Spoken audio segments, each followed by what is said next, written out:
mimi napenda nichukue nafasi hii kuweza kuipongeza sana Singida Black Star kwa kuweza kuheshimisha ligi yetu, kwa sababu kwa aina ya mpira ambao wameweza kucheza dhidi ya Simba waliweza kuonyesha ushindani wa kweli, ushindani mzuri, na mechi kuweza kuwa yenye usawa wa kuweza kutamani kuendelea kuitazama. Katika hilo Singida Black Star wanastahili pongezi, na mtu mwingine anaweza akaniuliza kwa nini niipongeze timu ambayo imepoteza niache kuipongeza timu ambayo haijapoteza, ambayo ni Simba Sports Club. Obviously Simba ni timu kubwa mbele ya Singida. Simba ni timu ambayo ina profile kubwa mbele ya Singida. Simba ni timu ambayo imekusanya mafanikio mengi ya ndani na nje ya nchi ya Tanzania, kwa maana kwamba barani Afrika imeweza kukusanya CV kubwa zaidi. Lakini pia Simba imewahi kucheza hadi na timu kutoka Spain na ikaweza kuleta ushindani na kupoteza kwa margin ya goli moja, kwa maana ya kwamba 5-4 ambao hawa ni Sevilla. Kwa hiyo Simba tukiondoa mambo yote mbele ya Singida, Simba ni timu ambayo ina profile kubwa, Simba ni timu ambayo ni kubwa. Kwa hiyo unapokwenda kuona kwamba Singida Black Star timu ambayo inaonekana kwamba ni timu ambayo imekuja kwa kujitafuta, imeshiriki kwa mara ya kwanza michuano ya Afrika, imekwenda makundi kwa mara ya kwanza michuano ya Afrika, imeweza kukusanya 0.5 point zile za CAF 5 year ranking, imeanza kukusanya alama kwa mara ya kwanza kombe la shirikisho. Kwa hiyo unapokuja kuikompea na Simba, inapokuwa inafanya vizuri, kongole nyingi zinakwenda kwake zaidi kuliko kwa Simba Sports Club. Lakini hebu tuangalie aina ya mchezo ulivyokuwa kwa dakika 90 zote ambazo zimeweza kuchezwa katika kiwanja. Mpira ulikuwa mzuri kama vile watazamaji wako waliweza kuona kwamba mpira ulikuwa ni wa kuvutia. Lakini kuna baadhi ya matukio ambayo haya tunasema kwamba mwamuzi hakuweza kusimamia vizuri katika mstari wake. Lakini tuangalie namna ambavyo dakika 90 zilivyokuwa zimechezwa. Ukiangalia kwa umakini unaona kuna baadhi ya sehemu ambazo mwamuzi hakuweza kuwa stable na kuweza kuangalia namna gani ya kuweza kusimamia sheria 17 za mpira. Ukiangalia kuna baadhi ya matukio ambayo yameweza kutokea, unaona kabisa kwamba haya ilistahili kuweza kuwa pigo huru la penalty. Kwa mfano ukiangalia ile tukio ambalo Lucien Delok anataka kupigwa kikoi, anazuia kwa mkono, mpira ule umeshindwa kwenda kwenye direction yake kwa sababu ya nini? Ya kuzuia kwa mkono, lakini refa aliweza kumeza filimbi. Unasema kwamba hapa inawezekana makosa ya kibinadamu kuweza kuona, lakini penalty ambayo ilikuwa ni very clear penalty ni tukio la Joseph Gwede. Joseph Gwede ukiangalia ule mpira ambapo ulikuwa umepigwa na Lamine Jaju, ule mpira ulivyokuwa umepigwa, ulivyokuwa umekwenda moja kwa moja kwa Kasal, alipokuwa ameutema ule mpira kwenda kurudia mara pili, ulikuwa katika umiliki wa Joseph Gwede, na Joseph Gwede ndio alikuwa ameweza kuugusa ule mpira, na ndio maana direction ya mpira ulikuwa tofauti na uelekeo aliotoka nao golikipa. Na kama ule mpira ungeguswa na golikipa, maana yake ungetokea deflection, ungeweza kwenda katika upande mwingine. Lakini pia kama ingetokea golikipa amegusa alafu mwingine akaja akagusa, kukawa na double touch kwamba kipa amegusa na mchezaji amegusa, maana kwamba ile sasa ingeweza kutokea mpira usingeenda kwenda mbali na umbo la golikipa. Lakini kilichokuja kutokea, mpira uliweza kutoka eneo la mbali zaidi kwenda katika uelekeo ambao opposite na golikipa anapotokea. Tafsiri yake ni kwamba Joseph Gwede aliugusa ule mpira, alishindwa kupata faida mara ya pili baada ya Kasari kwenda kuugusa miguu ya Joseph Gwede. Watu wanatafsiri penalty kwamba lazima itokee faulu ambayo inaweza ikawa na madhara makubwa kwa kuweza kumuumiza mchezaji, hiyo ndio inastahili kuwa penalty. Lakini kumbe wanasahau kwamba penalty pia ukiwa na mgusano wa miili katika kuuania mpira, wewe ukaukosa mpira ukawania mwili wangu, basi mimi nakuwa nina faida zaidi, kwa sababu umeninyima faida ndani ya boksi, umeninyima faida dhidi ya kuweza kuumiliki ule mpira, kuweza kupata faida zaidi. Kwa hiyo ukiwa umeninyima faida, hilo inakuwa ni kosa na sio vinginevyo, unaweza kutafsiri vinginevyo. Kwa hiyo ukiangalia katika mazingira hayo, unaona kabisa kwamba Kasari alikuwa anakwenda kuuania mpira. Umeelewa? Katika kwenda kuuania mpira aliukosa mpira, akaenda kuugusa mwili wa nani? Wa Joseph Gwede. Rudia penalty ambao aliipata Young African dhidi ya Simba katika mchezo wa mwisho msimu uliomalizika, ambapo kulikuwa na Pierre Pacome Zouzoua pamoja na Pimpin Kamara. Ukimwangalia Pierre Pacome Zouzoua alianza kwenda kuugusa mpira, Pimpin Kamara alikuwa anakimbia kwenda kuuania mpira, akaukosa mpira, akaenda akamvaa nani? Pierre Pacome Zouzoua, ikawa ni penalty. Yao ni maamuzi kutoka kwa refari wa kimataifa kabisa kutoka nchini Misri. Aliweza kuamua penalty bila kujishikashika, bila kujishauri, bila kufanya nini. Lakini kwa refa wetu sisi aliweza kuona kwamba ile sio penalty, lakini ukiangalia ile ilikuwa ni penalty. Lakini nini ambacho mimi nataka nikiseme ni kwamba tunapoanza kuzungumzia ubora wa timu dhidi ya timu nyingine, na ukianza kuzungumzia zaidi ubora wa timu fulani, wengine wanakuja kureflect kwamba mbona huyu alibebwa na refa na ndio maana unamzungumzia kuwa bora. Umeelewa vizuri? Sasa kama tutaenda kuzungumzia mpira kwa staili hiyo, maana kwamba tuanze kuhesabu basi haya, pale Singida walistahili kuweza kupata penalty. Penalty haikupatikana. Simba imepata faida. Simba imebebwa. Kwa katika kubebwa na marefa, tukianza kuzungumzia ubora, tusianze kubeza kwa sababu ya nini? Kwa sababu ya kubebwa. Tayari hapo tumeona kwamba Simba imebebwa. Yanga wanasema kwamba Yanga ilibebwa dhidi ya Namungo na Simba imebebwa dhidi ya Namungo, wametai. Kwa hiyo tukianza kuhesabu sasa nani alibebwa nani hakubebwa, ina maana kwamba hatuzungumzii tena mpira. Tuanze kuzungumzia mpira kuanzia katika ground level, lakini pia tuangalie out of pitch nini ambacho kinatokea. Ukiangalia matukio nje ya pichi yanakuwa mengi zaidi upande wa Simba. Simba matukio yao yanakuwa ya kuweza kustajabisha, wanapewa adhabu kila kukicha. Ukiangalia pale Singida siku moja kuelekea kwenye mchezo wakapewa kuweza kufanya mazoezi, siku moja kwenda kwenye mchezo. Kilichokuwa kinafanyika ni nini? Wanamwaga maji, wanamwaga dawa, ishara ambazo huwezi kuona kabisa kwamba katika mpira kwamba kumwaga maji kimpira kwamba hii inakuwa inaongeza jambo fulani kimpira, au kumwaga viashiria vitu ambavyo vinaashiria vitu visivyoeleweka kwamba hivi kwenye mpira vinaongeza labda ufanisi kwa mchezaji, au hivi vinaongeza labda muscles kwa mchezaji, hivi vinaongeza stamina kwa mchezaji. Kitaalamu hivyo vitu havipo. Tafsiri yake ni kwamba vinafanyika vitu ambavyo nje ya utaratibu wa mpira. Kwa hiyo nategemea kuiona kamati ya masaa 72 ikiweza kwenda kutoa adhabu kwa kile ambacho kimetokea kama ilivyofanya katika tukio lililopita la Yanga na Simba kule Zanzibar. Katika hili pia natamani pia kuona pia likitokea hilo, kwa sababu Simba ni klabu kubwa. Simba ukizungumzia klabu ambazo zinaweza kuleta taswira ya mpira wa Afrika, lazima utahitaji Simba brother. Sasa kama Simba inatajwa katika vilabu bora Afrika, inafaa vitendo kama hivi, inatoa tafsiri gani kwa nchi? Inatoa tafsiri gani kwa timu husika? Kwa hiyo inakuwa sio vizuri. Na ukiangalia mchezo dhidi ya Orlando Pirates ambao ulifanyika kule nchini Afrika Kusini, Simba waliwahi kuadhibiwa na CAF kabisa kwamba hawa wameweza kufanya vitendo vinavyoashiria ushirikina kwa kuchoma moto kwenye kiwanja, kuchoma moto kwenye pichi, waliweza kuadhibiwa na CAF. Umeelewa vizuri? Yaani CAF iliweza kuadhibu. Na hapa pia ukiangalia kamati masaa 72 imeshawaadhibu pia kwa vitendo hivyo hivyo. Na hiki kitendo kimejirudia tena. Tafsiri yake ni kwamba mtu akifanya kosa alafu akawa anarudia lile kosa, anaadhibiwa na anarudia lile kosa, tafsiri yake ni kwamba adhabu unampa haitoshelezi na aina ya kosa ambayo analifanya. Kwamba mtu anaona kwamba hiki mimi ninachokifanya nitaadhibiwa, kitapita, nitaendelea tena. Lakini kama ukiwa umetoa adhabu kali zaidi, inawezekana hicho kitu kikawa kinafanyika aidha kwa kificho sana au kisifanyike kabisa. Lakini ukiangalia paka Simba wanaamua kufanya vitendo vya kishirikina, kumwaga maji nini na vitu ambavyo vinaonekana dhahiri kwamba wanajua kabisa kwamba hiki kitakachotokea tutapewa adhabu, tutalipa faini, kesho yake sisi tutaendelea kama kawaida. Kwa hiyo tafsiri yake ni kwamba kamati ya masaa 72 na kanuni zao ndogo ndogo waliangalia hilo. Naamini kwamba kwa msimu huu hawawezi kubadilisha, kwa sababu tayari zile kanuni zimeshatengenezwa kwa utaratibu na makubaliano ya klabu zote kuendesha msimu huu wa mwaka 2025-2026.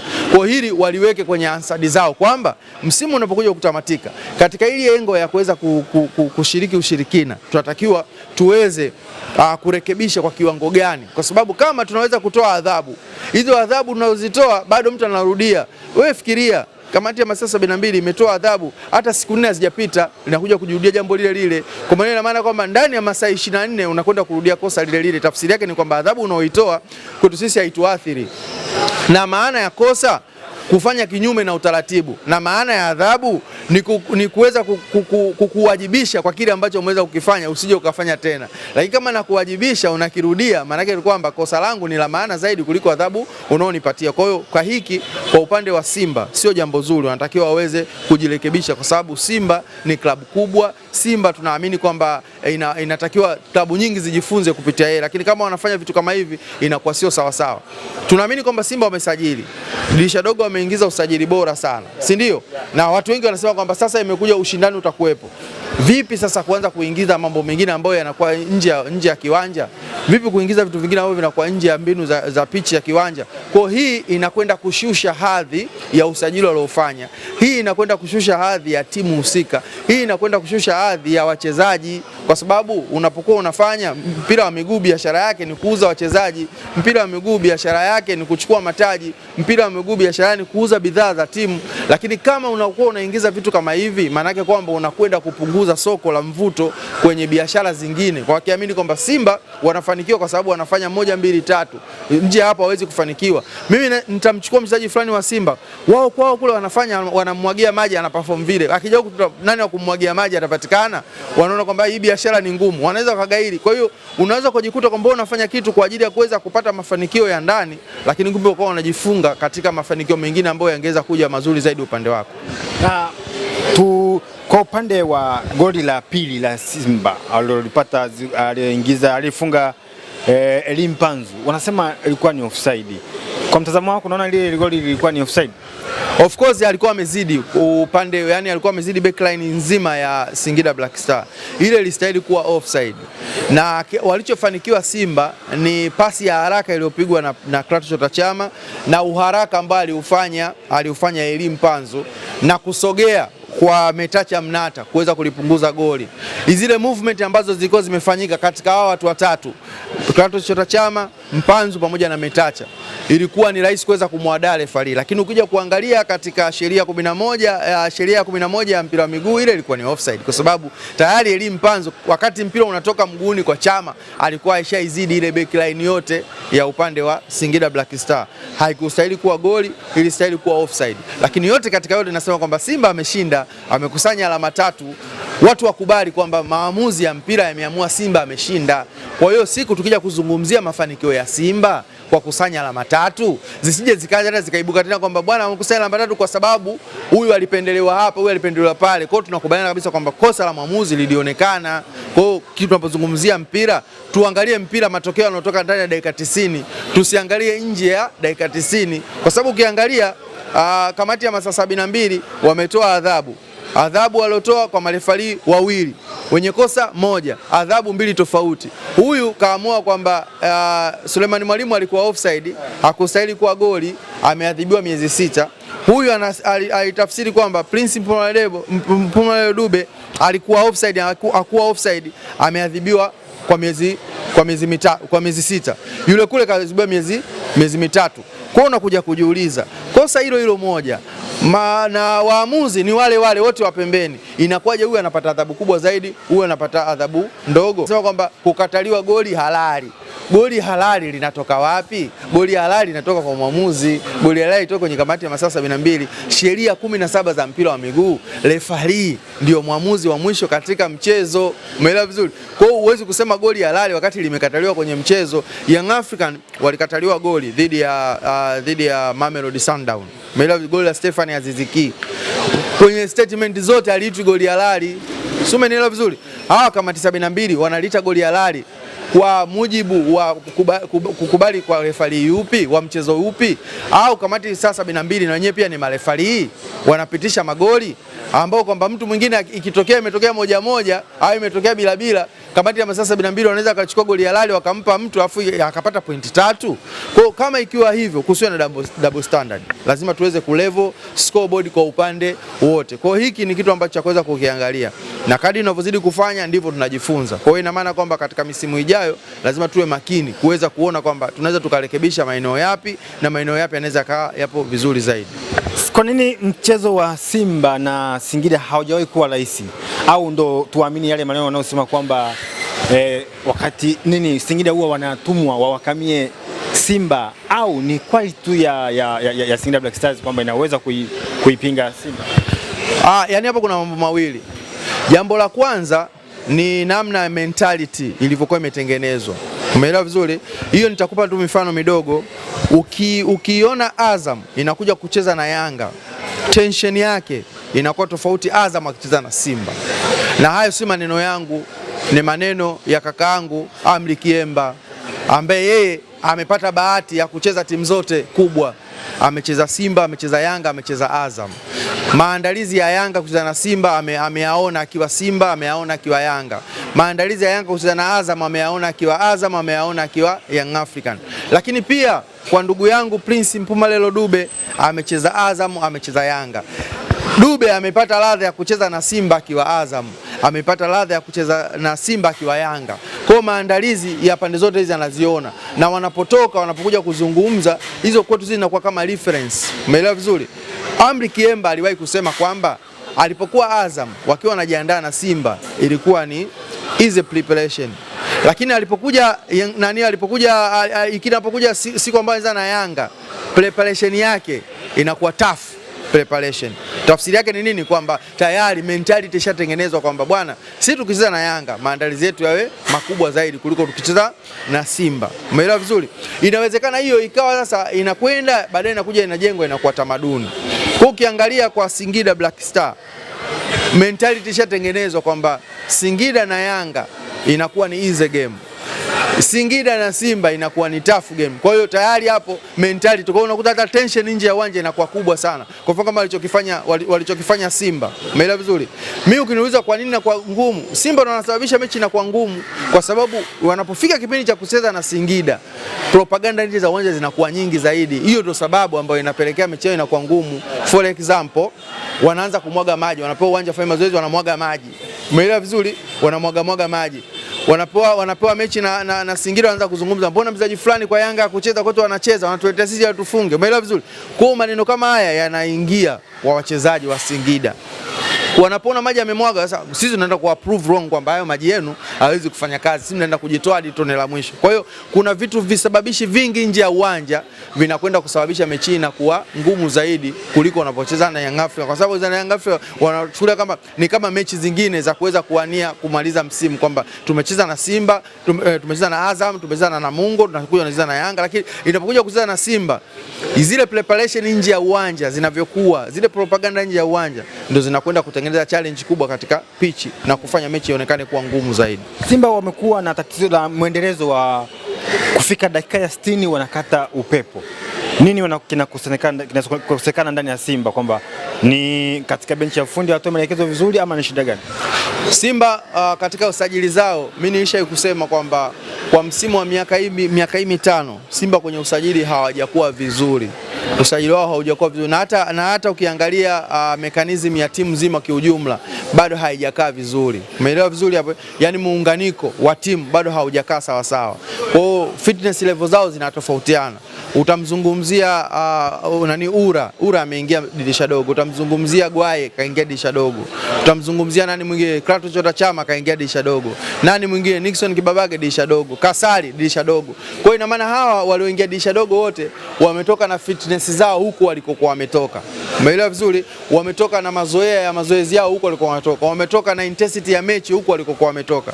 Hii ni Tanzania brother, ni ligi namba 5 kwa ubora barani Afrika, ina intensity ya hali ya juu, ushindani wake upo wa hali ya juu. Kwa hiyo lazima wafika hapa waje kukopi na mazingira ya hapa, na kama level zao hazijakuwa sawa sawa na za hapa, lazima kuna kipindi unaona kwamba wanakata moto. Hiyo nimezungumzia wachezaji wapya ambao wameingia ndani ya Simba, ambao hawa wametoka katika maeneo tofauti. Unaweza kusema Chama amekaa Tanzania muda mrefu, amecheza ligi ya Tanzania muda mrefu, ana experience hiyo, lakini katika zile program za kitimu hajakuwa na Simba kwa muda mrefu, takriban miaka 3.